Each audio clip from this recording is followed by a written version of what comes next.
Doctor Strange, I think, sends Loki, or so he gets sent into some void. He's like, I have been falling for 30 minutes, which is a funny moment. I mean, I feel like it's this Ragnarok. Anyway, yeah, the good one.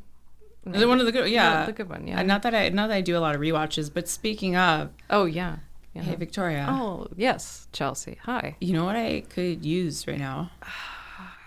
I have a sneaking suspicion, but go ahead and tell me anyways. You can guess. No, I don't want to guess. Why? You shy? Yeah. Oh, okay. Is it a sip of fresh movie? No, but you're close. Okay. You're close, because we're actually a gaseous. We're gaseous. Is it gaseous or gaseous? I think gaseous. Well, I don't know. I need a breath of fresh movie. Fuck. Sorry, I need a breath of fresh movie. Got it. Okay. Gaseous.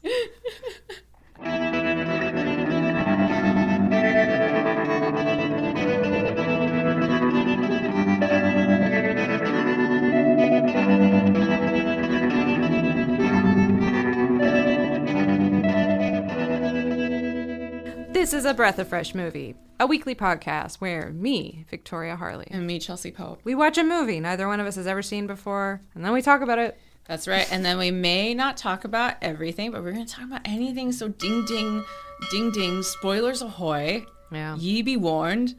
And sometimes we talk about other random movies too. So just Yeah. heads up, fam. We can't really protect you from that. We can't protect you at all. Yeah. We're these disembodied voices on whatever listening device you're using. I've got postpartum for our fans. I can't save you. Anyway, I do want to mention right at the top that today's movie is available on Canopy. So if you have a library card. Also Pluto or Tubi with ads. Oh, yeah, great. FYI. Yeah. Also acceptable. If you have Canopy though, it's just better not to deal with the ads and we'll get into yeah, it. Just try to watch it without interruptions. Just get through and also it. support your library because it's through your library, and if they don't have it, that's the good reason. Yeah, well, and I mean, I don't, Yeah. People I'm sure are ready to get rid of our libraries. They're banning books, so it's good to use them. Ew. It's good to use them and go in and if they don't have Canopy, go in and talk to a librarian and say, can we get this? Because I guarantee you, if they haven't already looked into it, they will. I bet that's all they think about. Oh my God. They know everything. And they can just... They're the librarian job, the training process and all that. It's a I love laborious librarians. thing. I love them. Yeah. I respect... They keep the fucking knowledge, okay? They're powerful. Speaking of librarians, are there any librarians in Igby Goes Down? No, there's a therapist. Oh, okay. And there's a conceptual artist. Oh yeah, and there's multiple artists. Yeah. There's rich bastards. Rich bastard. Well, no librarians. No librarians. So Yeah. today's movie, yes, is Igby Goes Down, the 2002. What do we call this? A drama? Coming of age drama? Dark comedy dramedy. Dark comedy dramedy. Yeah, it's pretty dark. Igby Slocum is born into a life of privilege, but must cope with a schizophrenic father and a distant mother and a sharky older brother. I don't think distance is the right word for that, distant but continue. Continue. Yeah, that's it. Overbearing, I would actually argue, is far more likely. Distance not necessarily my choice. I definitely do sometimes just copy down. But that's what the blurb is. Yeah. I think giving what the log line is. You caught me. No, I'm not. No, what are you talking about? I'm not. Face the corner. I'm not asking you to invent your own log line. Write the one down that's on. On sometimes Prime I think or though whatever. that would be a fun exercise for us. Sure. To we do that. That's what we do after we read the log true. line. We say, hey, it's what is it more? But it could be a fun side by side. Yeah. Just a thought. Anyway. Just a thought. So that's what that movie is. That's the basic. Yeah, coming of age story of this damaged, privileged, but it's considerably damaged individual. Yeah, and it's where does the damage start? I guess with the father who goes nuts. That's goes nuts is a very insensitive way of putting that. He's schizophrenic. He's an alcoholic. Both and. Obviously his mother is an alcoholic. Him and Ryan Felipe are playing brothers. They're, they live in the upper crust on the East Coast. They're essentially being raised by mutual addicts, but they're seeing the relationship manifest where, the dad is fun, but clearly very at risk. Yeah. And then the mother is perpetually getting portrayed Susan Sarandon, who I think, you know, I mean, she shines in anything she does, but she's playing this character that is both villainous and trying to do their, you know, I don't know. I have an added empathy because, like, again, I watched this film and I was like, I get it. I get that, and the way that trickles down, you know, it's nature versus nurture. So they're raised in a home with these dynamics where the mom is like sneaking a pill with her wine at dinner while she's chastising the alcoholic, schizophrenic father across the table. But also, how much of that is also genetic? Right. And so what is that hereditary damage? How does that also manifest in the dynamic between him and his older brother, Ryan Philippe, who's like supposed to be like the star child, the good boy, which is there is that split and that dichotomy a lot with siblings raised in traumatic homes. You know, like Ryan Philippe is in Colombia, Igby can't stay in school, like it's you know, but a contrast is being set up. It's like we get it. Yeah. I agree, though. I think I'm lacking a little bit of the but why this way? Why? Stay with the family. Yeah, exactly. I don't know. We're jumping ahead. No, it's okay. It's okay. You have a rubric here. A rubric. Well, we've an itinerary. I mean, let's check Syllabus? in. Checkpoint Chelsea. Oh, sure. I think it's fine. All right. I don't think it's. All right. I think the fact that we've blasted past it makes me think that, like, you're not watching this movie to get easily. I mean, the movie literally starts with the ending.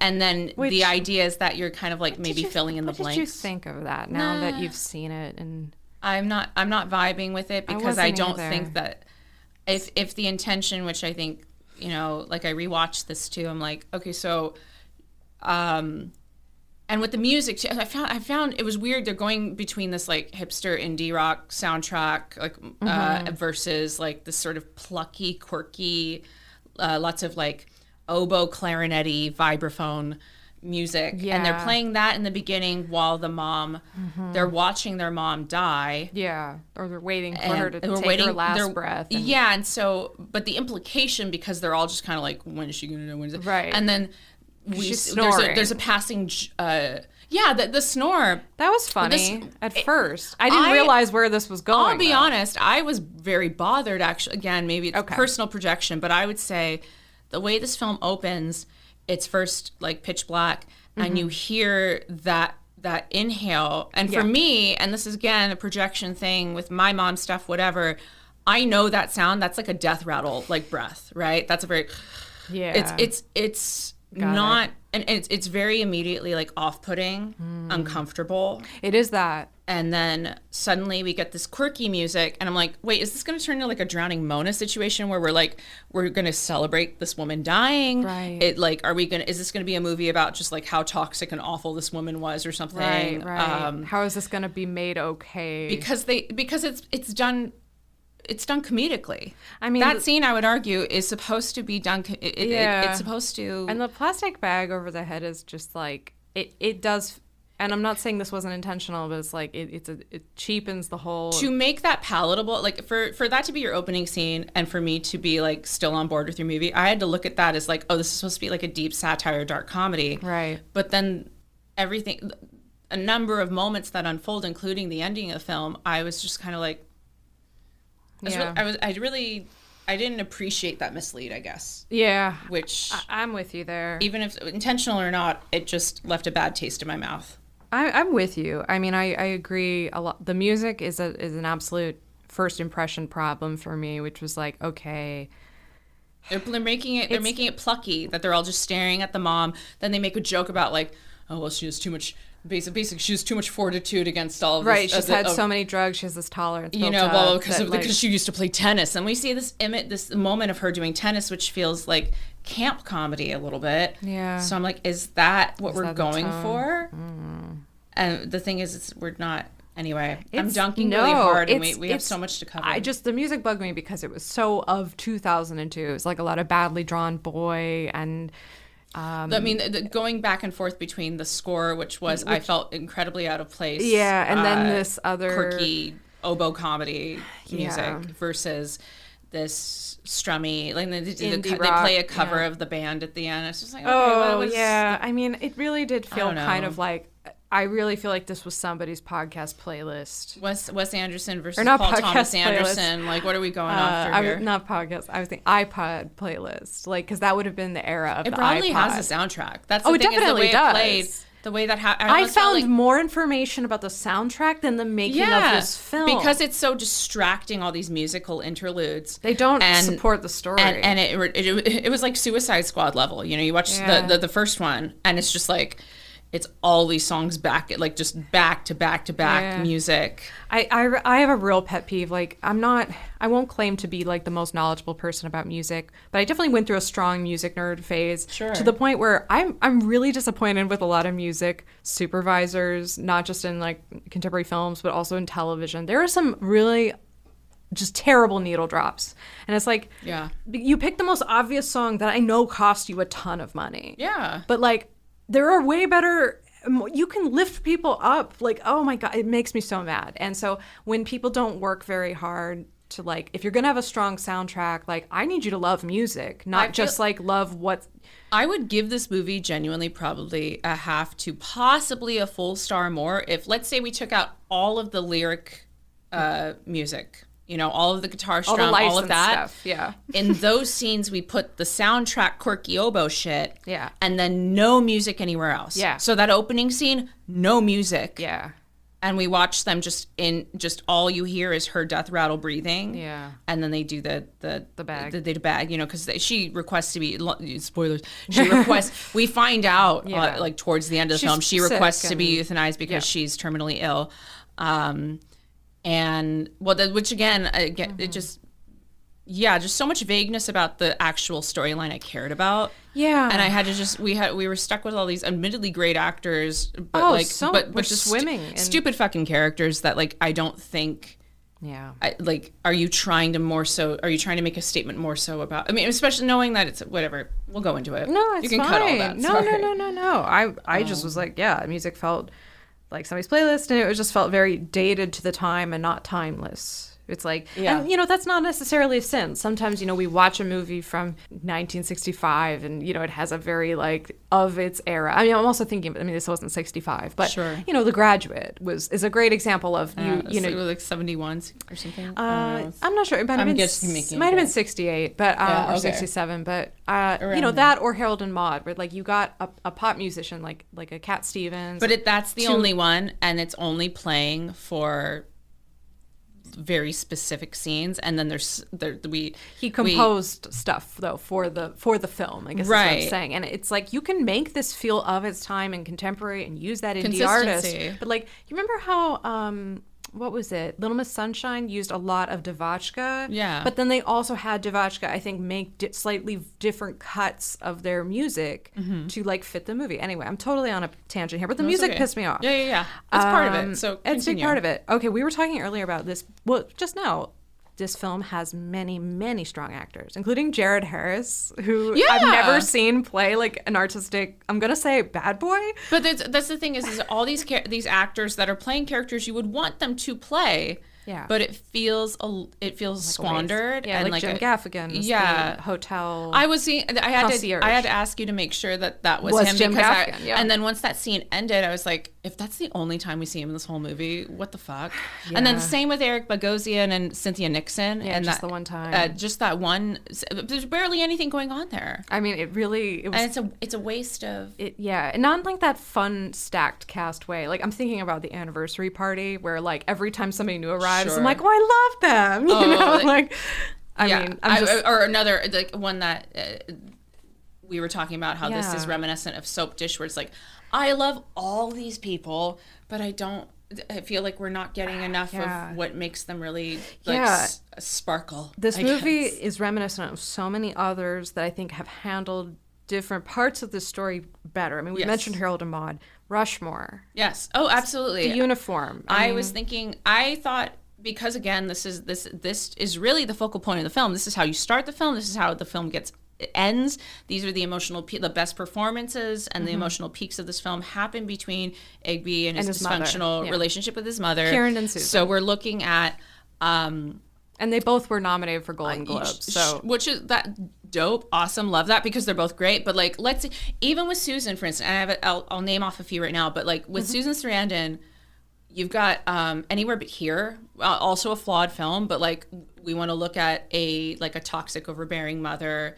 She's excellent at that in this film. If we want to look at just a damaged mother-son relationship with a lot of like psychological analysis going on, we've got Running with Scissors, which I didn't read the book. I watched the film of that. I read the book. I did hear, and I may have to fact check this, that like a bunch of that was maybe bullshit. Maybe, but even I mean, just whatever. If we just look at the film surface level, who gives a fuck what happened to Augustin Burroughs? Okay, we're our own people. We all have problems. I mean, I'm like, let him have it. Whatever. A million little pieces guy. Yeah, I don't care. But so there's that. There's also yes. I had another one. I'm trying to remember it, but also we think of like matricide, right? And this movie opens with like a mom getting killed. I'm thinking like Heavenly Creatures, which is also a film that their opening sequence is.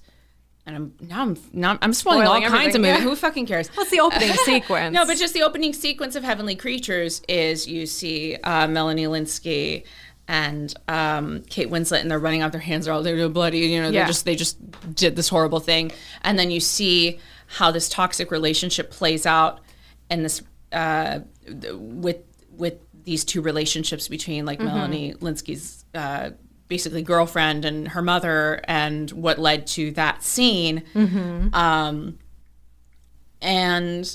I mean, I guess those are sort of the main two. When I think of movies that have mothers that are toxic, and you already brought up Harold and Maude as well, because that's also in that guise of like the upper crust. Like, I need you. I want my son to fit this certain mold. Yeah. And there's there's a battle going on between the two that they feel like they're equals at this point. Right. And I love Harold as the disaffected, like, fuck you, I'm going to do the thing. I think if you're gonna have those funny bits, because Susan Sarandon, I mean, she's excellent in every scene, and we see a number of scenes where we're listening to her interacting with other people. She's clearly, pinky out type of lady. She's doing this. I will say her transatlantic accent was going in and out.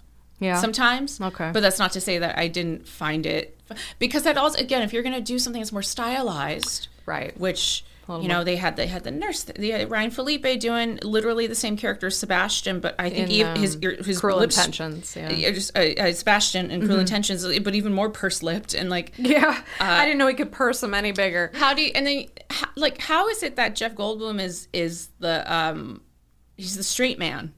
He's in a lot of this. He's a straight man and a villain, which he doesn't often play. Which is fine. I don't mind. I seeing liked him honestly. Do that he did a great job. He was good as a piece of shit, and he got violent, which I never really get to see that either. He was basically the unfunny version of Bill. Oh, I'm blanking. Rushmore. Oh yeah, Bill Murray and Bill Rushmore. Murray. Yeah.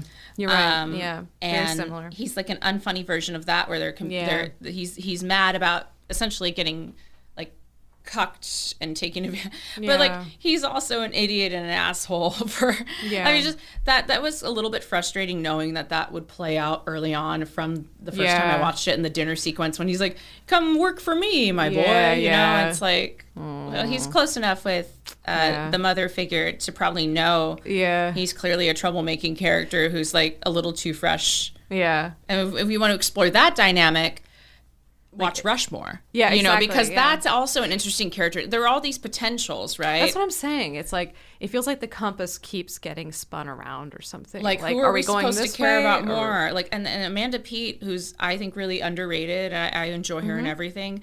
She had some really wonderful scenes, and I feel as though the character, because we don't get enough about the significance of that relationship and arc, just comes off as this just like this fucked up addict character. She doesn't have much depth. Like we don't get enough. I didn't like the way that, and this was another thing it reminded me of, was The Apartment, because in that movie a woman sort of attempts suicide because the dude she's seeing, who's married, will never leave his wife or whatever, and so it's like the same kind of vibe happens here, especially with the like Igby's and So are we Jared going Harris. to explore? Yeah, are we going to explore that dynamic with Igby? Or I think again, the strongest storyline is clearly that between him and the mother, because that's how it starts and ends. That's where I mean, it's where his emotional journey happens. I mean, he has this weird. Well, not I don't want to say weird, but he has this incredible breakdown when she dies. And I knew it was coming, but I also was like, just because I saw it getting telegraphed doesn't mean that I felt like it was earned, because we got so little. I agree. Real time with They it. didn't have many scenes together. You it's know? just like, you've been expelled, and she's in the room with the headmaster. There's the dinner scene, which again, felt very much like Rushmore. There's when she's in the hospital and chastising that nurse. Yeah. I mean, we see her in other scenes. We see her in a lot of isolated scenes away from Igby. Like I did like just a baby portion, and then the bigger baby. Yeah, bigger baby. I did like that line. I had a few. Fun bits. There were some funny lines. Like, I mean, I did like. This was sort of just a little thing, but when Igby goes up to Sookie for the first time, and he's just like, got a light and a cigarette. I also like the exchange of, this is my older brother, he's at Columbia, majoring in neo-fascism. He's like, economics.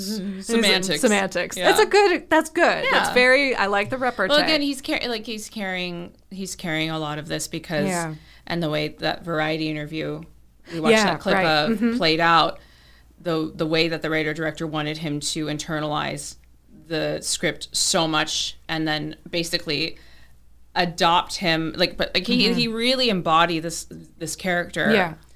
Well, and you know, Culkin himself he doesn't exactly come from the same circumstance, but he comes from a powerful industry family, and you know, you're trying to come into your own. You're the second in command. You're against somebody, like, or you're younger and looking up towards somebody who's more accomplished or has done this or that. And Macaulay Culkin, of course, like this very public mismanaging by their father. So you've also got that floating over everything. Sure. I think I'm happy he had this opportunity, because I do remember even though I didn't see this, I saw The Dangerous Lives of Altar Boys. I saw that too. Isn't he in that?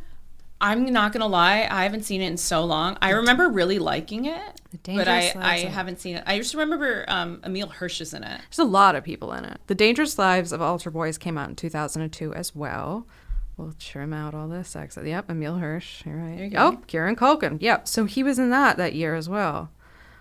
Jenna Malone was in it as well. Anyway. Okay, so we, resolved. So he's playing that kind of type, because I think in my head, I was like, oh, I never saw this, but I saw that one. And it's it's a similar character. But I also think this movie, I remember when it came out at the time, definitely knowing that it was about this kid being with an older woman. But I mean, Amanda Peet is the old, come on, this isn't, again, Harold and Maude was ballsier, they went for the. Well, yeah, if you're just going to go for she's the older, more bohemian, it's honestly, Breakfast at Tiffany's, but crappier in that way too. She's a Holly Golightly kind of character, right? But then she's clearly damaged from the get. Right. An unsuccessful artist who is she is exchanging sex for, space or rent or whatever. Drugs or whatever. Or whatever. Yeah. I mean, again, she isn't given a whole lot of depth. We don't get to understand her very much. I have to give credit to the performance, because that's, and in a lot of the cases with the characters in this movie, it's it's, they're drawn sort of more as caricatures, but the performance is there are moments of nuance. I'm like, okay, thank you.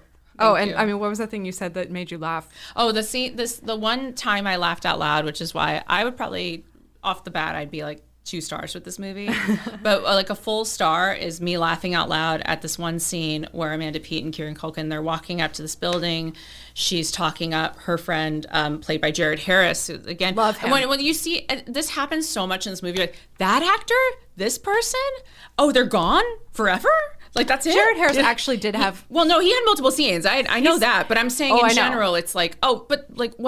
Man, where's the rest of the seasoning? Where's the rest? I'm just suddenly realizing. I get it. Yeah. And then so what happens is they walk up to this apartment building, and then she's like shouting. She's like, hey, we're great. He loves me, blah, blah. Wah! You know, which is underrated comedy from Amanda Peet. It's very funny. Yeah. And then these keys like land on Kieran's head and he's like, ow. And then immediately after it cuts to Jared at the window, catch. And I was like, that's great. That's funny. It's very funny. And you're right. Amanda Peet is very underrated. This movie made me want to rewatch, and I do want to still rewatch it, Saving Silverman, which is a stupid fucking movie. But I still think it's really funny, and she's really great in it. I was thinking of The Whole Nine Yards. The Whole Nine Yards, yes. Again, that's another one where it's like That's a wild, dark comedy. I was watching that, and it reminded me of some Family Guy clip. They're talking about some actress, and I'm not remembering. I don't know if it was like maybe Rachel McAdams or otherwise, but if you're a Family Guy fan, you'll know what I'm talking about with that line of like, oh, he's a bridesmaid, never a bride. Like these characters, I think it's on like a train or a bus or something. These characters are exchanging back and forth about an actress who's really good, but just never really kind of gets that that showcase. Yeah. Experience. No, I was thinking about when I was looking at her. I think it was Rachel McAdams. Even just her look, it's like she almost had like a little bit of a Kristen Stewart quality mixed with Alexandra Daddario. Oh yeah. Like I'm like, oh, she was that type, like for that time, or I don't know. She has a very distinct look of like she plays these very self-possessed women who they may be self-destructive, or she can play like very angry characters well because she has just like an assertive resting face, I would even say. I think like I would never if she was representing me in court, I'd be like, oh, she's gonna take care of me. Do you think like her and Parker Posey went out for a lot of the same stuff? I could see that, but then I could see why then if they were unfortunately going out for the same stuff, they're a little bit. There's an age difference. I think not just an age difference, but also like I think it was a strong affect difference. Yeah, Parker you're right. Posey is very. You're right. She's much more crunchy in that direction, and Amanda Peet has a different distinct quality. Yeah, that's the vaguest way I can put it. No, I think that's a good way to put it. I don't know. The last note I had just at the end was just like, oh, assisted suicide. Okay. Fuck. Like this movie went so hard after denying us connections. And then that ending was, I think, it felt like dragged out and abrupt at the same time. I mean, I hated I don't want to say like I hated it. I just it left me cold. Yeah, it left me cold. That's all. It left me cold. I agree. There's a lot of good. I get it. It just was not. It wasn't it. And I feel the same. You know, it's like with Soap Dish. I'm like, man, this could have been. This could have been. Yeah. And that's not to say I don't recognize the strong performances. I get it. It didn't. No, same. It doesn't work for me. It's like when you forget the parsley in a soup and it like really needs that like brightness. Parsley of all ingredients. I don't know. I would think like salt.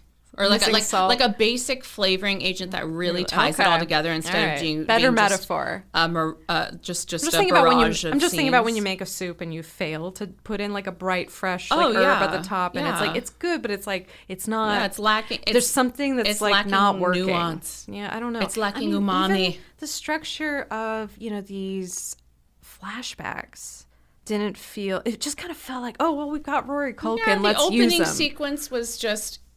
But then the whole movie ended up feeling that way. It's like it would be one thing if that was, during the title sequence and you get all these little mini vignettes of things that bounce back from him being a child who I assume that wasn't him as the child actor, but whoever they cast was Rory Culkin.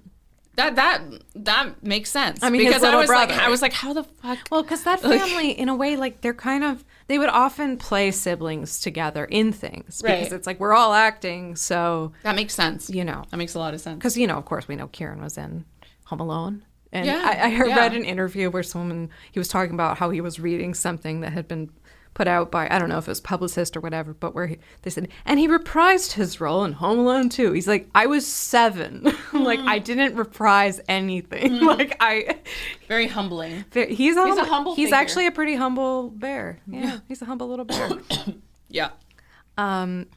I read differing things. I read one thing that said Culkin was cast only 2 weeks prior to filming. I don't know that that's accurate, though. That's all the more testament to if he had to truly memorize the script how much work he did. They did see a lot of people. I mean, they were looking for a kid with good comic timing, and I get how Kieran Culkin would. He's great casting. He does the job really well. I think he makes this watchable. Like he makes it. I mean, totally. I rewatch. If I had really, really, really hated this, I would not have watched this. I would have just been like, no. I said what I said. And also, so this movie came out in 2002, but it was filmed. A little bit of trivia is that the World Trade Center is still visible in the background of a shot or two, and it's the last film to be released that had that. I think I remember the stat. Yeah, that is like a so there's that added trivia. significance because so this title has come up. It has, and I little think listicles and what have you. But it's funny because there's so many great movies from 1999. Yeah, like I feel like I'm thinking about Drop Dead Gorgeous, but I'm a cheerleader. Yeah. Oh yeah. I mean, even The Matrix. Let's admit that seminal film. Yeah, or I should say like Wild West. I guess that one was technically 1998, but yeah, a lot of bangers. I could go on. There's definitely more. There's a lot more, but and I don't want to blame it all on 9/11, but it certainly didn't help.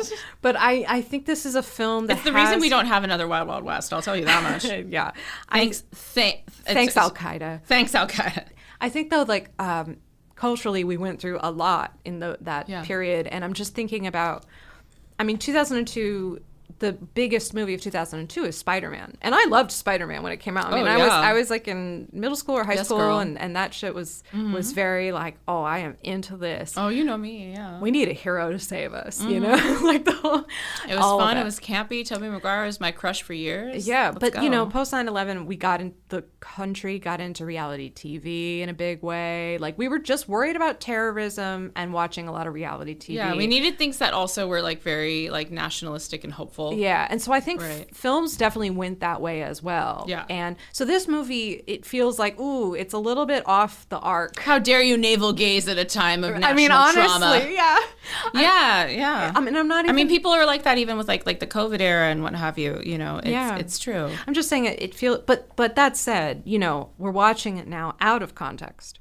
And those movies from 1999 I'm mentioning, and there's others that I'm watching out of context. It's like, no, but I still like those. And this, it's still leaving me cold. It feels like it should have came out like this feels, it's very reminiscent also of Day Trippers is what I wanted to say. It's like, it wants to be that crunchy, maybe more like early to mid 90s type of indie, more like Kevin Smithy. And what's fun about Day Trippers was it all took place in one day. Exactly. We localized it, which is why, again, with all those jump around scenes that we get in in the first opening sequence, it's a lot. I would have been much more on board if we had isolated to like the last week or weekend or like an isolated, and a lot of films about these troubled types of, I'm thinking of like Pieces of April or Rachel Getting Married.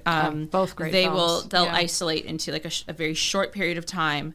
And then you can enjoy all of these random tertiary characters coming in because we're seeing it ultimately from the perspective. It's lifelike. Yeah. And that's how life can be. Yeah. Same with with Day Trippers. That's often a piece of advice you get in screenwriting is to shorten the timeline. Like if you can make it happen in a day, do it. Yeah. Like it makes the story come alive I mean, contrary though to that, I mean, look at a movie like Zodiac, and that's a movie that it's challenging because that case just petered out. Sure. And died a slow death. Oh, that's a way different film. But also But you know what I mean? Like the film manages to be good and compelling despite having to cope with that. It's because of like you knowing what kind of story and genre and tone you want to set. And like there you go. Yeah. So I think also this movie is very much presented as he's on the lam, and he is, but it's like, again, that feels like one night in the hotel. I mean, he gets busted out of that hotel so quickly. Yeah. And we don't get to enjoy that like Home Alone, which he totally is wearing the same fit as Kevin McAllister with the hat with the flaps, the green jacket, the scarf. I didn't hate that. That's fine, but then we're out of there immediately. We're doing, the winks are empty. I don't know. It's very, whatever. People compare it to Catcher in the Rye a lot. Sure. I don't.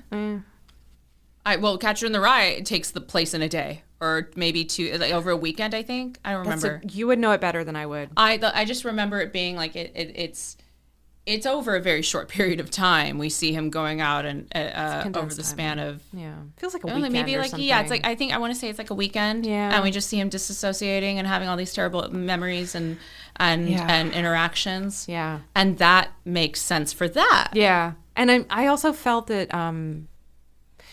I mean, in that he has a younger sister to somewhat worry about and to sort of forget himself before, you know what I mean? Like the relationship Holden had with his sister, I always felt like was it was the one. It was one redeeming little glimmer of like, no, I have to rein it together because she deserves it. Exactly. And that is a necessary component to why, you know, I'm very much like, I'm a fan and an apologist for Catcher in the Rye, because I get it's polarizing, especially because it's like high school reading and everybody's got different takes on that. I mean, some people assassinate pop stars after they read it. So. And so I mean, well, sorry. I'm not a fan of that. No, I'm not condoning that. I think it's like important to acknowledge that there is, like we I don't know, just it's a dialogue you have with any work that you, whether it's a movie, book, art piece. It's what you're bringing to it. And it's what you're bringing into it, and why am I having this reaction? Not simply because sometimes objectively something fucking sucks, but then also what am I resonating with or being repulsed by from my own experiences? So again, that's why I'm like, totally. I see the nuance there, which is like, I'm watching something like Igby. I'm like, I want to, but, you know? Yeah, I hear you.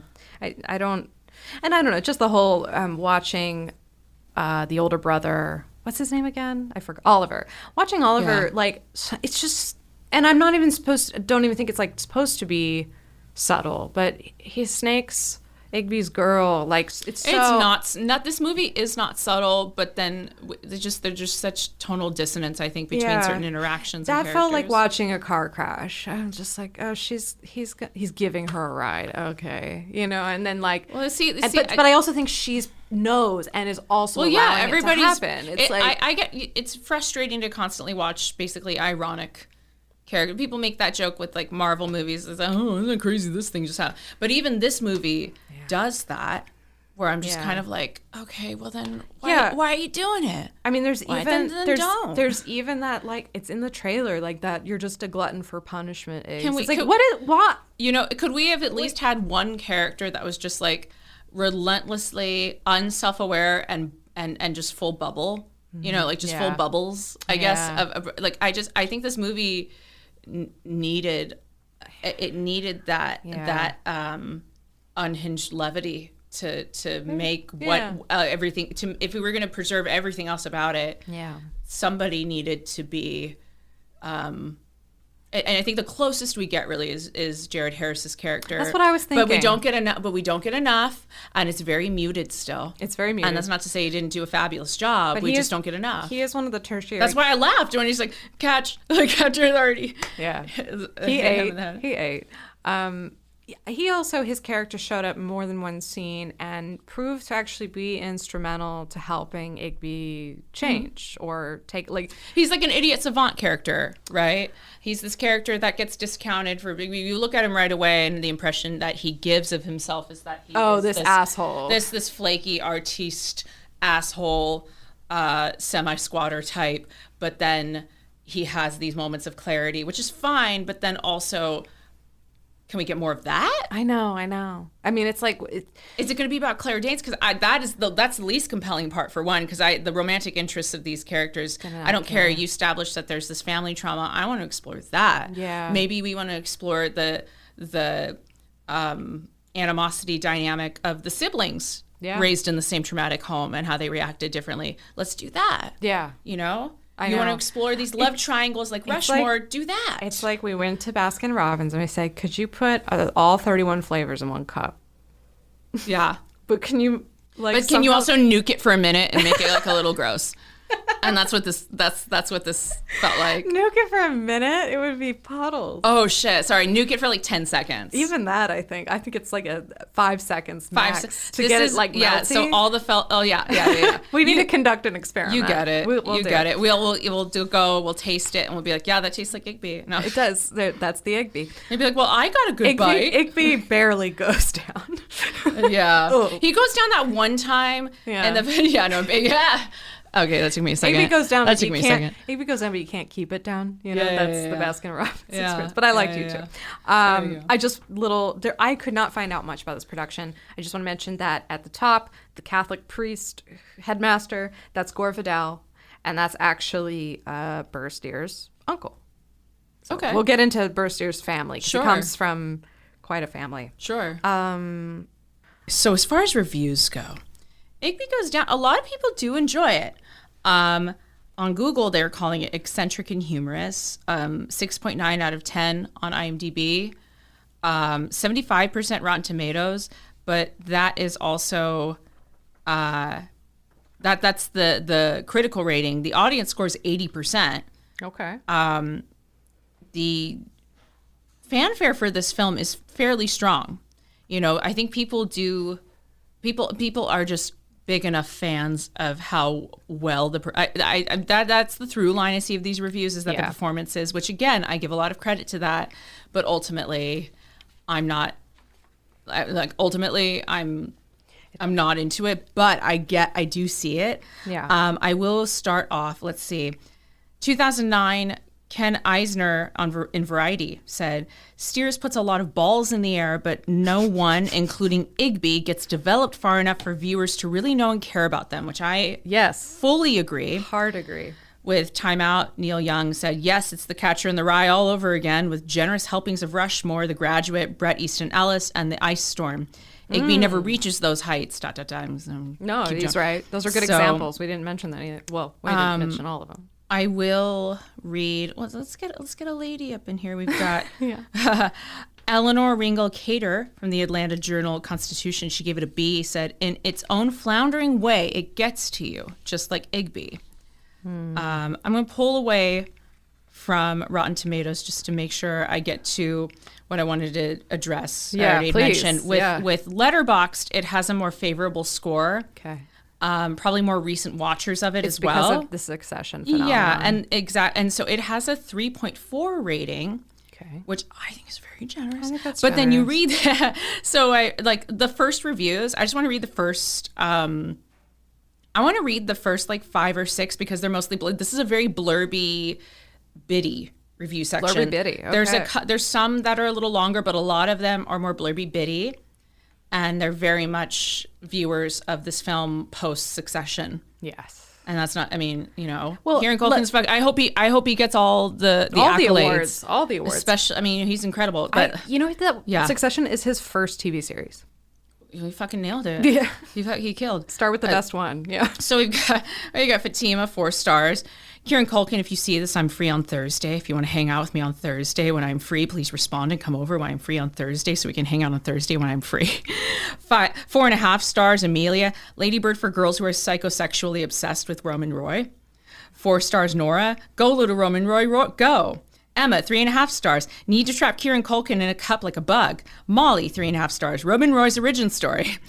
Lulu, 4.5 stars. Ooh, Kieran Culkin, you want to fall in love with me? You want to fall in love with me so bad.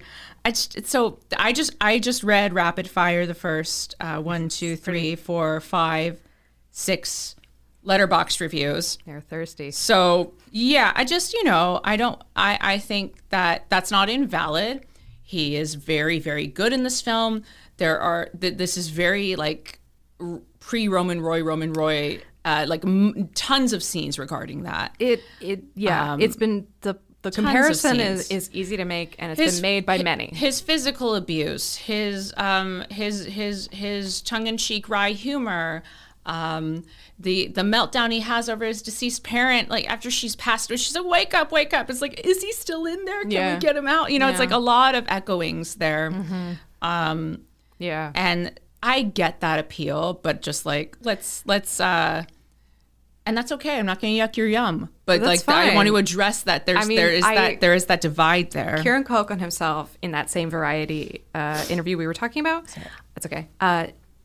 He said that people make that comparison a lot, and he pointed out that, like, well, sure, I get it, but if you want to get into the real details of this character and his psychology, Igby comes from like a long line of rich, important, successful money people. It's old money. It's an ongoing theme, and of course, that's reminiscent then of Succession and Igby this. is always failing. But what he said is like, whereas Roman Roy is the son of a guy who kind of was self-made. Sure.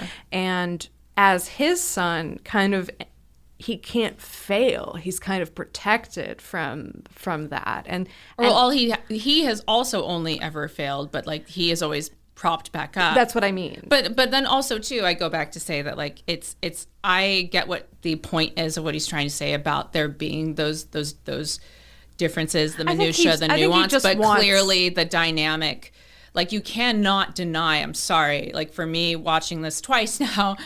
There is no denying that this film played a critical role in having helped him secure succession. I would have to think, because there are just so many moments here that I'm so glad we got to see enhanced and at an even greater level of his skill and talent. Well, that's in Succession. That's something that also came up in that same interview. Is that being on a television series is actually like a really like incredible treat for an actor, because they say sometimes when an actor gets to the end of the film, they're like, well, now I really know my character, and the film's over.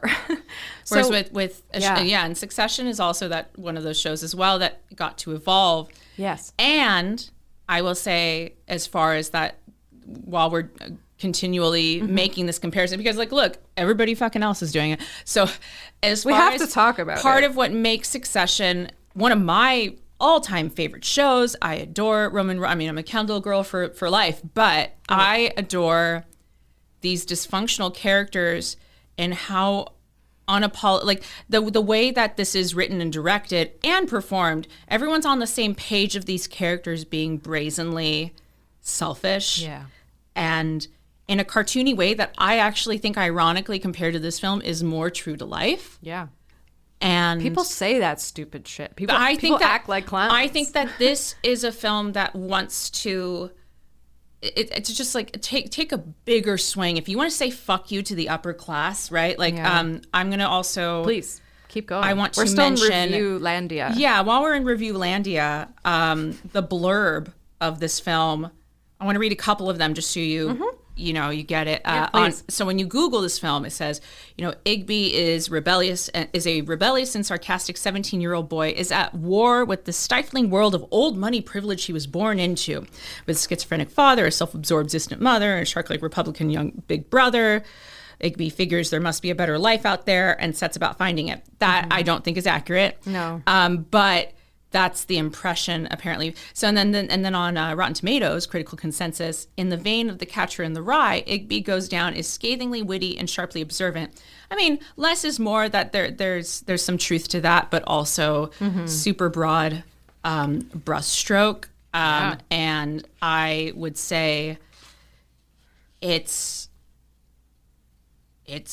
Actually, literally, Letterboxd does the same one as that's on Google. Maybe Google got it from insanity is relative is the big the tagline. The tagline, which is like, if you're gonna go that route, we didn't get to learn anything about and it's not even like Running with Scissors is like the most competent movie either, but I would argue that before this, or Riding in Cars with Boys, I think really strongly is reflected. But that's a movie that also like very strongly focuses on the mother and why she's the way she is. Yes. Why she has sort of like emotionally and narcissistically abused her son. That is the question for me here, is like, I don't get a deeper understanding of anyone's motivation other than they're rich and crazy. It's and so and maybe I'm just the credit that I think that we are entitled to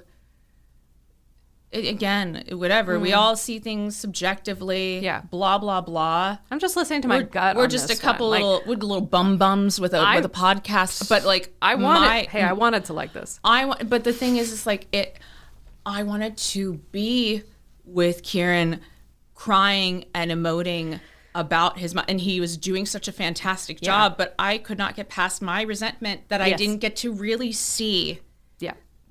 That love-hate relationship fully Yeah, we're told. unfold. We're told about it. Exactly. And even with the father who he clearly valorized in spite of his father's serious illness, let's look at that. Yeah. Because Bill Pullman also killed. We haven't talked about that enough, but this is one of my favorite performances I've seen of him. And I didn't like this movie, but I would say this is one of his best performances. His sort of collapse in the shower and talking about it just keeps coming down and down. And I don't think he did it in a punch down kind of way, because sometimes you see characters that are spun out I think he handled it just fine. Deeply unwell. I thought he did a great job. And and then we didn't get enough. Didn't get enough of it though. You know, and it didn't. And it's not even. Maybe we didn't even need that much more from him, but definitely the mom. Definitely the mom. Because it's not as though she's not within her right. Like I would love to see how that dynamic. How did these two even meet? Yes. Yeah. You know, and at what point did his break start to unravel? Was his mid-30s? Was he always having symptoms? Because little Rory / Igby is very young, and his father's having problems. That makes so much sense. I forgot. Yeah. Oh, everybody forgets about Rory. I was just like, how did they do it? Yeah. Like with Beau is Afraid with the younger Joaquin. I was like, that's a really good casting choice. That is good casting. I mean, the fact is, like, that face is out there. You just have to go find it, you know? Yeah. We're not snowflakes, y'all. No, we're not. We all have doppelgangers. So believe you me. That's my review corner. You go ahead. I just wanted to add this from the Los Angeles Times by Kenneth Turan. It says, writer-director Steers has chosen to overload Igby with phony archness and forced black humor, making it not the place to look for satisfying acting. I am nodding. Yeah, you're nodding vigorously over there. Young Culkin shows the talent he revealed in the Sharon Stone starring The Mighty, and if nothing else, the ability to convince at least himself that this fatuous smart aleck is someone worth caring about is some kind of feat. I'm like I don't want to take. I'm not trying to rip it away from you. No, take it. Well, like kudos to Kenneth Turan. Yeah. And I don't know your background, but I will say that I think that was a very that's succinct. I think a fair, succinct, and like diplomatic, but also like I don't know, whatever personally you brought into it. I gotta take notes on this writer. No, I think that it's like that's valid. Yeah. I think that was a very fair. There's another assessment. Poll here. I'll mention. This is talking about Igby, he's supposed to be this tortured soul, blah blah. But I'm not sure if I agree with this. He comes off as such an insufferable infant that by comparison, even the callow lot he's surrounded with start to look like better bets to spend time with. I'm not sure I agree there, but I don't fully agree with a lot of those. Unfortunately, I think that a lot of those characters are far too. I think they're way worse. One-dimensional. I would only hang out with Igby. Yeah, I think absolutely. He's also the only one we got to know. Again, all that stuff I said about him, everything we've said about all of these other tertiary characters, it does not mean in any way I would want to spend the entire film with Amanda Peet's character, with Jared Harris. Definitely not Claire Danes' character. Oh God, no. Sorry to anyone who loves her, but I've never been a fan. I liked her in Homeland. I think like when there's something that really locks in for her, it's great. I've never seen Homeland. I'm willing to bet. I think the controversial Stealing Beauty is actually pretty good. Oh, I did like that. It's controversial. It's controversial, yeah. But she's pretty good in that. I mean, but it doesn't. Yeah. The tone doesn't fit. I think even Ryan Felipe's character. Yeah. We already watch Cruel Intentions if you like that. So much. Honestly, yeah. It's literally the same character. When I finished this, and I was talking to Mike about it, it was just like Cruel Intentions is a trashier movie.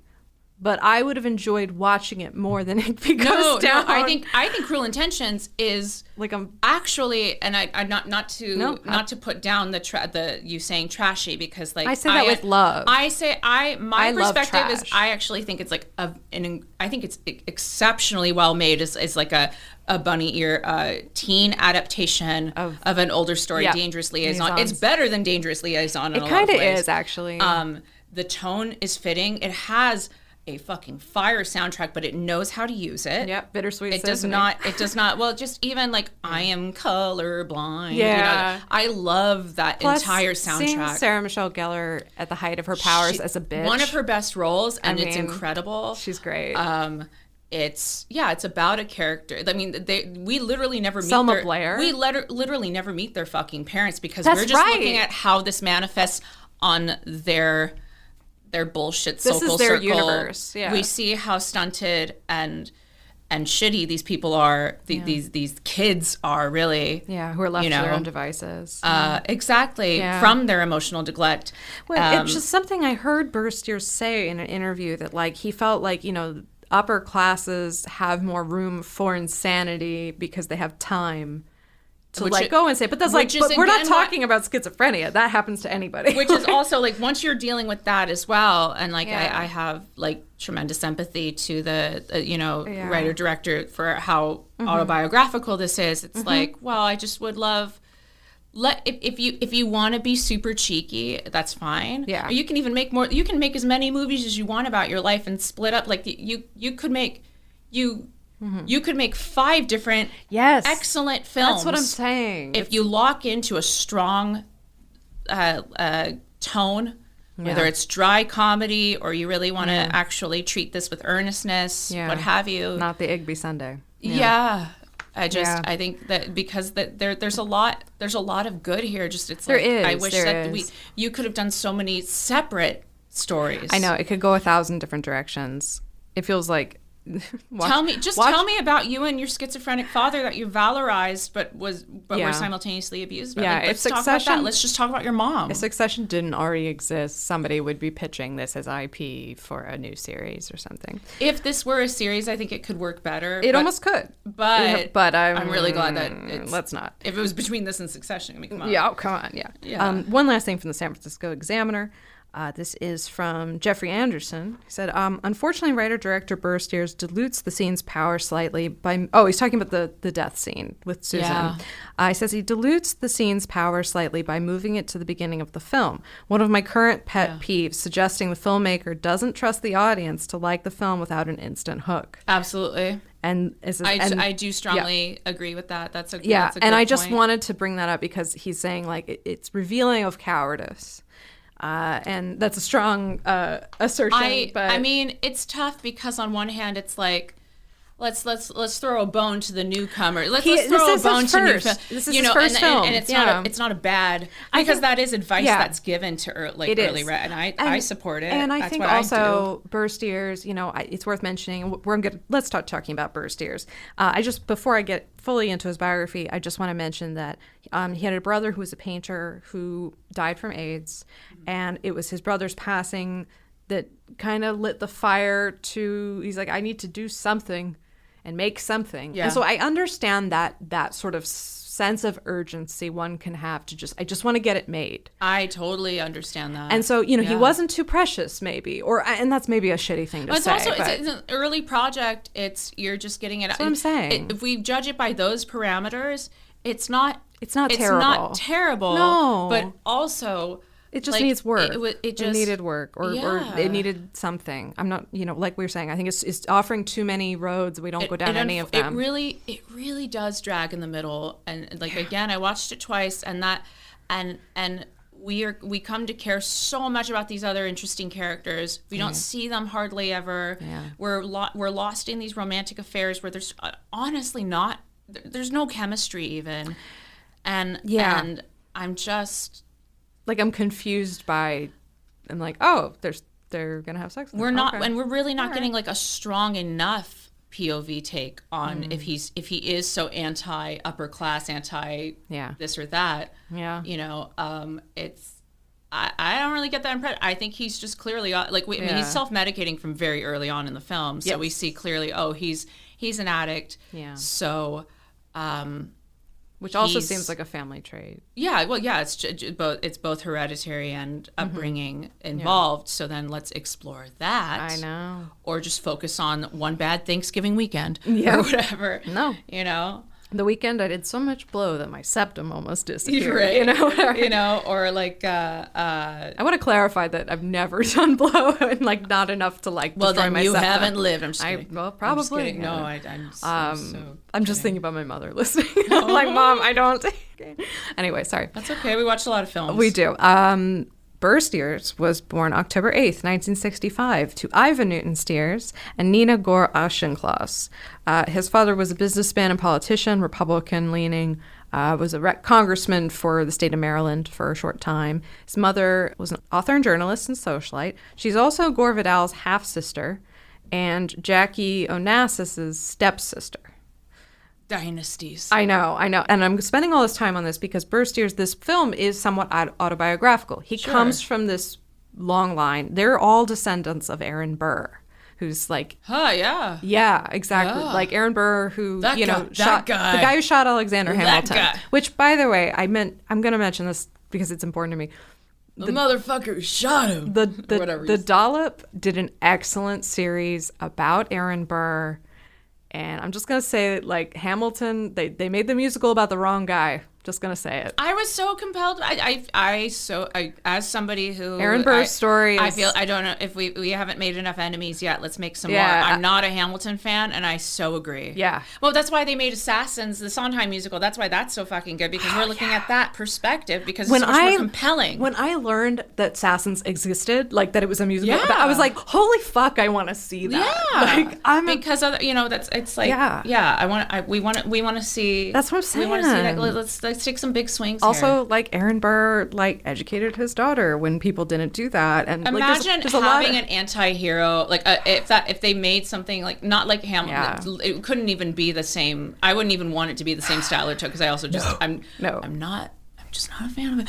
But if you imagine a musical that was just about Aaron Burr being this guy doing, maybe Jason Robert Brown would do a pretty good job with it or something. You're just reminding me of a line from Succession where Tom says, okay, you're among friends. You don't have to pretend to like Hamilton here. Yeah, exactly. But I do love Hamilton. Of course we all do. We all do. I love that. I'm sorry, it was already one of my top shows of all time before, but that was a great moment too. Killed me. Okay, oh, it's great. So I want to get back to this family. So how is his mother, he's Gore Vidal's half-sister, because his Burr Steers, not Aaron Burr, Burr Steers' grandfather, Hugh Auchincloss, was like the second husband of Nina S. Gore. And so, and she'd already had Gore Vidal. So Gore Vidal's stepdad. Then he became the second husband of Janet Lee Bouvier, the mother of Jackie O. Now, I don't know how old Gore Vidal and Jackie O, well, she wasn't Jackie O then. Sure, whatever. But whatever. I don't know how old they were. This family tree is complicated. It's a really, I don't know how many people are drawing. But basically, Burr Steers' grandfather was a second husband multiple times to very important women. Yeah. That's basically all I'm getting at. And they're all descendants of Aaron Burr. That's good to know. His great-grandfather, Thomas Gore, was a senator from Oklahoma. There's a lot of connections. His great-great-grandfather, Oliver Burr Jennings, was a founder of Standard Oil. Yeah. All right. And then Burr's godfather, stuff we're talking, because that's featured in this movie. Yeah. Is John William Warner III, who was the U.S. Secretary of the Navy and 5-term Republican senator from Virginia from 1979 to 2009. Okay. So he's connected. Yeah. He's a little connected. Well, all right. And I mentioned his brother. Burr grew up in Bethesda, Maryland, not Virginia. Sorry. It's okay. Bethesda, Maryland. They're going to come after me. But he attended school in Georgetown in Washington, D.C. at St. Albans, which is an independent college prep day and boarding school for boys. Yeah. But before he went there, he was expelled, or maybe it was after, he was expelled from Hotchkiss School, which is like a co-ed prep school up in Connecticut. And then he also was sent to the Culver Military Academy, and that was in Indiana, which he also got expelled from. I'm always a little curious about people who got expelled. I'm like, what were you? Let's just talk about that. I know. Let's just talk about that. There was like a brief moment too of him in the like smoking weed in the barracks and then getting hazed. Yeah, I mean, those were some interesting scenes. It's like, oh, we want to see him bouncing from school to school. That could have been a very compelling movie too. Just seeing like his last year of high school and like him not being able to finish it. And your mother would have a justifiable frustration, and exactly. I think this is kind of like Mannequin. You can write your own Igby Goes Down. Yeah. Okay. So he, like I said, he did all that schooling and stuff, and he eventually he educated himself. He sat for a GED test and then went to NYU. Okay. So he definitely did not enjoy being from privilege. He also was very hesitant about writing because, you know, your uncle is Gore Vidal, a very well-known intellectual author who I adore. Sure. I like his writing, so it's very exciting for me that he's in this movie.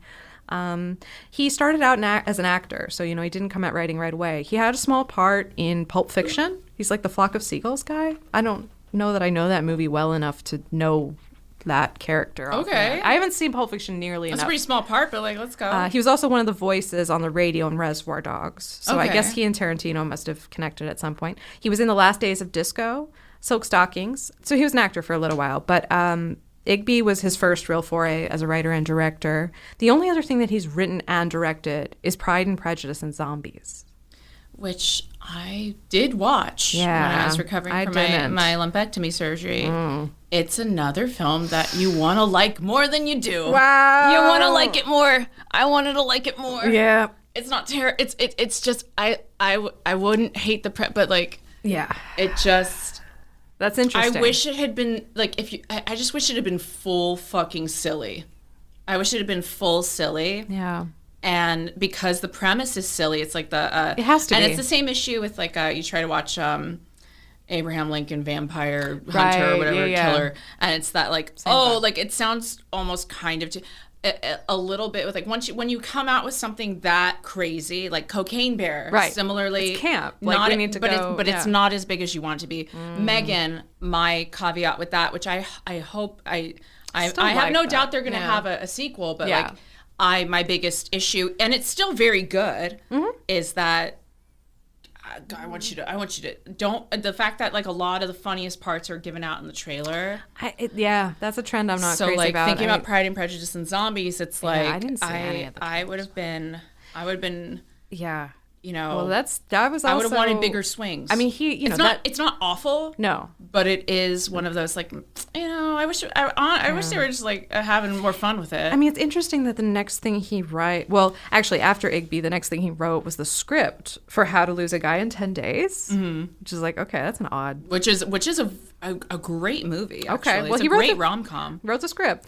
That's a great rom-com. But apart from that, I mean, really, he didn't write and direct again until Pride and Prejudice and Zombies, and that's an adaptation. So it's like, wow, you did this really personal thing, and then many, many years pass, and then you do an adaptation of like a really it just, I don't. And it's the thing is that there are some good moments in Pride and Prejudice, just like with Igby, in a weird way, that we're making this parallel. It's like it's just I wish the vision was just a little clearer. But I mean, even people have said that with the book, because the book is just Pride and Prejudice with like, oh, and then a zombie came in. Oh, and then they had to decapitate these undead. And then glad I didn't buy that. And then Mr. Wickham got bit and he raised an undead army. It's like I don't know. Let's have some fun. I'm gonna make a homemade version of that where I just add Post-its to a copy of Pride and Prejudice. And well, that's kind of what they did with and then Sense and Sensibility and fucking sea beasts, sea snakes, sea monsters. Yeah, which is like But did they go to sea and sense? I don't know, but maybe it's more fun because it's so maybe so demented. Silly because it's so silly. But again, all the more reason. Just big swings. Well, there were some other things that he directed. A lot of TV, some episodes of The L Word, Weeds, The New Normal, Big Love. A lot of great stuff. I mean, it's not like he doesn't he's competent. It's not like he doesn't know how to write great dialogue. And I think he's a competent director. I think he does work. I mean, this just needed like another pass or two, maybe. Yeah, exactly. And I'd give it at least 3 stars or more. Yeah, 2 films he directed but did not write. 17 again, Zac Efron. Oh, I didn't like that movie. And also Charlie St. Cloud, which I think is also... about to ask about that movie because that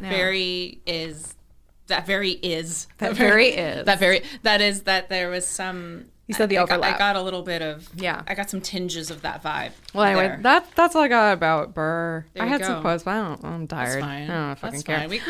I'll share them online. We've expressed a lot of... Best supporting player coming in. I mean, you go first. Okay, I'm ready. Yes. Celia Weston, who played Bunny, who was the woman married to D.H., Jeff Goldblum. Great. Because Great that choice. actress, I love her. She was in Vice Principals. Yeah. She had like a small part in Talented Mr. Ripley, but she plays often these kind of like Southern women who are a little silly. Yeah. But we didn't even get enough of that. No, we didn't get enough of her. That's not to say that but she's playing a total choice. rube. Like she doesn't see anything around, which she's good at doing that. And that's a skill.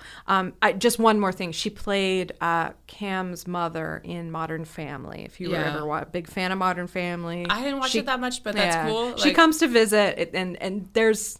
It's actually, I mean, I don't love Modern Family, but that's a great episode. I do want to call out, though, that not that I'm blaming this movie, but just that, like, probably around the same time Sex and the City was ramped up. With the Charlotte storyline and the mother-in-law Bunny. Bunny is like such a stock net. So I wonder, I don't know, if it's autobiographical and that's similar, that's fine. Maybe that's just a common Hamptonian boomer it's plus a nickname. Greatest it's kind of like generation name. It's like a thing though, I think with wasps. It's like, well, your name is Beatrice, but we call her Bunny. My name is Steven, but we call him Chip. Yeah, like when I heard Bunny and then I saw and I was like, oh, this almost feels like a stock like character. It does. It's like, you're right. But no, that's not. I'm not trying to yuck your yum. I agree. No, I agree. The just performance as a name. is fantastic. No, even as I wrote it, I'm just an annoying Sex and the City I don't fan. think she's a bunny. You know, I'm like Celia Weston deserved better. But I like her. I wanted to Kitty. I wanted to call her out. Yeah, Kitty. That's another one. Yeah, I don't know. Anyway, we should make up our own. Like you could maybe. I could. Well, I guess Vicky is already there. Minnie would be a good one, I think. Minnie's good. I could do Minnie. Yeah. I think it's funny, like, some guys get to be Ace. Do they? Some do. Even though their name will be like, that sounds like Michael. that's a Top Gun name. I don't know. Ace. Yeah. His Theodore, so we call him Tad. Yeah. Okay, go on. No. My best supporting, great question. Shoot, because there's so many. Well, the thing is like they're all great actors and they all do a great job, but I don't feel any of them are really. I have to give it, I guess, to Jared Harris because his character has one of the best moments, and he's also a character that whether fabricated or not, if you leaned into a story about that relationship, I would have gotten really satisfied. We actually got to see. He participated in Igby's arc more than I expected him to. I love that actor in general. And then a movie where he doesn't hang himself. And then just always good. Oh my god. I rewatched Chernobyl not that long ago. Oh shit! Which it's fantastic. That's in like the first. We're not spoiling shit there. No. And if you haven't watched Mad Men, he's a great. He always plays very dry comedic characters. So to watch him do something that was a little more brazen, and to see that there was fun to be had, it there. was. He usually and does it just play felt like a wasted opportunity. That I wanted more time. If this is the fun guy, I want to be with the fun guy. Yeah, no. Jared Harris often plays somebody stuffy. And it was nice to see him as this more bohemian. Like, did you eat her Lucky Charms? Like, did you eat all the Lucky Charms? What did you do? Yeah, exactly. Yeah. Did you eat the Lucky Charms? I mean, he really was. I think he was kind of acting circles around most people. That's what it's like. Less is more. Like you see him. Like it's like I would love to see him getting to really let his I love free him. flag fly. I love him. It's got to be tough to be the son of a great actor yourself. Richard Harris. Oh, he's fantastic though. Well, then he has a son, right? I don't know. I thought Jared Harris has an. There's a great interview with Jared Harris. I can't remember what publication it was in, but it was within like the last 3 years, I think. And man, he's a cool dude. Maybe he doesn't have children. I thought he maybe did. Well, then I like him even more. Oh no. So he's a childless hero. I get, is what you're saying. or just that he has a They're not famous he's children. Private about Also his family heroic. Also heroic. Good for you. Well, he's a child of a Well, anyway, we've done this. Would you watch this again? I mean, I already did it twice, but I like feel not a third time. Surely not on purpose. No, I'm not into it. I think if you are a hardcore Kieran Culkin, like a hardcore Yes. Roman stan, you will enjoy this. You will. You will. He even says "fuck off" at one point. Yeah. More than one point, I He think. is just playing like a softened, edged version of Roman baby, in a lot of baby ways. Roman. Yeah. Yeah. And I'm not. Listen, we can't. Susan Sarandon's also fucking great, but I also would say just watch Anywhere But Here instead. Yeah. I think that's a better narcissistic parent. I think like we can't stop people from wanting more Kieran. In this kind of I'm not going to. We're not going to stop. We're not standing in your way. We're just saying, like, if he's not your cuppa, not your cuppa, then but maybe skip this one. It's I think I'm not. Just depending on how much clemency / adoration you have for all of I get these it. There's players. a lot of things I can put up with if like RuPaul Charles has a part somewhere. I'm like, wait, RuPaul. I like a lot of trash just because somebody is that like someone just really does it for me. Oh yeah, except for Babylon, that's just objectively a great movie. As a child who wasn't yet like sophisticated enough to understand that like filmmakers are more responsible for what you're feeling, but we always identify with the actors, and so like I would definitely watch movies based on like, okay, I'm going to find out every movie this actor's been in. I'm going to try to watch anything they're in, which meant I watched some really weird shit, some stuff I probably shouldn't have seen when I was that age. Yeah. I mean, like I watched Quills when I was I was like, well, no, but that's a really good movie. It is good. I watched that when I was super young too, because we were on a Joaquin fix. Yeah, exactly.